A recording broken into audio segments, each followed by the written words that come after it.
வழி தெரியாத பாதையில் செல்கின்றாயா? வழிகாட்ட மேய்ப்பனுண்டு அறிவாயா? வழி தெரியாத பாதையில் செல்கின்றாயா? வழிகாட்ட மேய்ப்பனுண்டு அறிவாயா? பாதையிலே பாரத்தோடு செல்கின்றாயா? சுமை தாங்கி உண்டென்று அறிவாயா? பாதையிலே பாரத்தோடு செல்கின்றாயா? சுமை தாங்கி உண்டென்று அறிவாயா? சுமை தாங்கி உண்டென்று அறிவாயா? வழி தெரியாத பாதையில் செல்கின்றாயா? வழிகாட்ட மேய்ப்பனுண்டு அறிவாயா? கர்த்தருக்குள் அன்பானவர்களே, அனுதினமும் கிறிஸ்துவுடன் தியான வேளைக்கு உங்களை அன்புடன் அழைக்கிறோம்.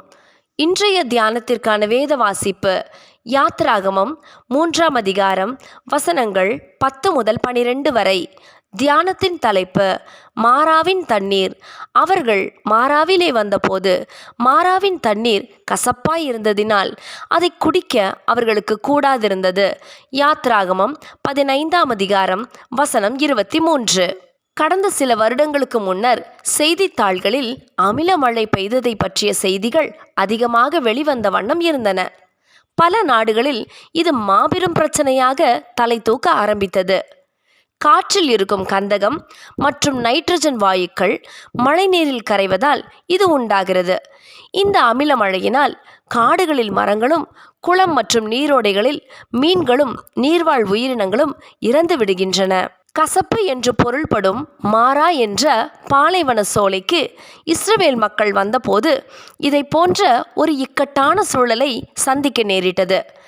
அங்கிருந்த நீர் மாசுபட்டு இருந்ததினால் அதனை அவர்களால் அருந்த முடியவில்லை.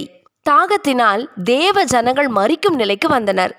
இது போன்ற நேரத்திலெல்லாம் நம்முடைய தேவன் அருகிலேயே இருக்கிறார் என்பதை அடிக்கடி நாம் மறந்து விடுவது உண்டு. அவர் மோசேக்கு ஒரு மரத்தை காண்பித்தார்.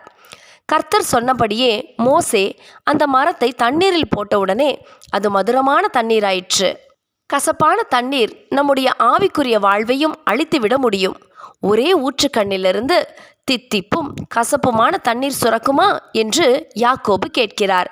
யாக்கோபு 3ஆம் அதிகாரம் வசனம் 11. கசப்பினால் மாசுபடிந்த இருதயத்தில் தேவன் விரும்பும் இனிய ஆவி இருக்க முடியாது.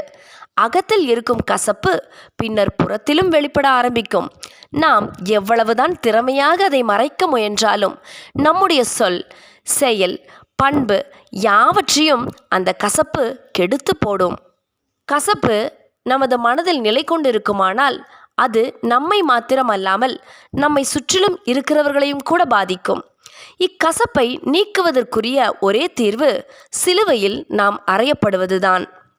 அப்போது தேவனுடைய ஆவியானவரின் சுக தைலம் நம்மை நிச்சயம் குணப்படுத்தும். நாம் இதய கசப்பினால் மாசுபட்டு இருக்கின்றோமா?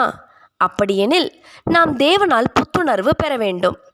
நம்மை தேவனை விட்டு தூரமாக்கிவிட்ட கசப்பான பாவத்தை அவரிடம் அறிக்கையிடுவோம். அவரிடம் மன்னிப்பை பெற்றுக்கொள்ளுவோம். அப்பொழுது புதுப்பிக்கப்பட்ட புத்துணர்ச்சியும் இனிமையும் நிறைந்த ஜீவ தண்ணீரை பெற்றுக்கொள்வோம். உண்மையில் நமது வாழ்வில் கசப்பின் ஆவி இருக்குமானால் நாம் இனிமையான ஒரு நபராய் இருப்பதை அது தடுக்கிறது என்பதை உணர்ந்து தேவனிடம் திரும்புவோமாக. ஜெபம் செய்வோமா? மாராவின் தண்ணீரை மதுரமாக மாற்றிய ஆண்டவரே, என் வாழ்வின் கசப்புகளை நீக்கி நான் இனிய கனிகளை தர எனக்கு உதவி செய்யும். ஆமேன்.